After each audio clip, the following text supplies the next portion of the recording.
How to drive car. Driving a car can seem daunting at first, but with practice and proper instruction, it can become second nature.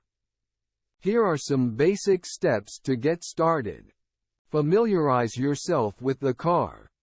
Before you start driving, take some time to become familiar with the car's controls and features.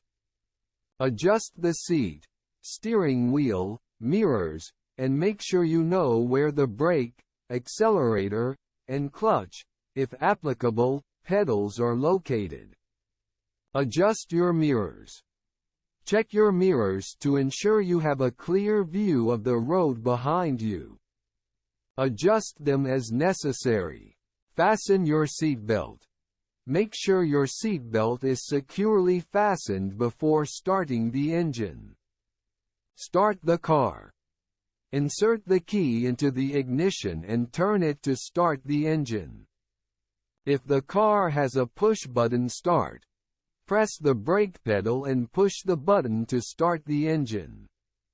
Engage the gear.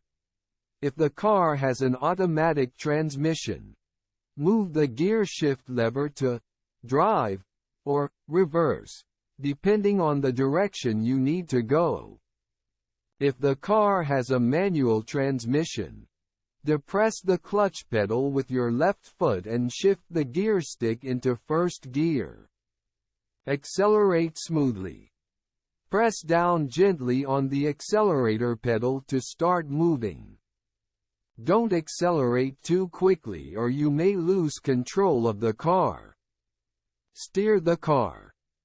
Use the steering wheel to guide the car in the direction you want to go. Keep your hands on the wheel at all times. Use the brakes. When you need to slow down or stop, press down on the brake pedal with your right foot. If you need to stop quickly, press down hard and fast on the brake pedal. Use turn signals. Use your turn signals to indicate when you're turning or changing lanes. Obey traffic laws. Always obey traffic laws, including speed limits, stop signs, and traffic signals. Always yield to pedestrians and other vehicles when necessary. Remember, the key to becoming a safe and confident driver is practice. Take it slow, and gradually build your skills and confidence behind the wheel.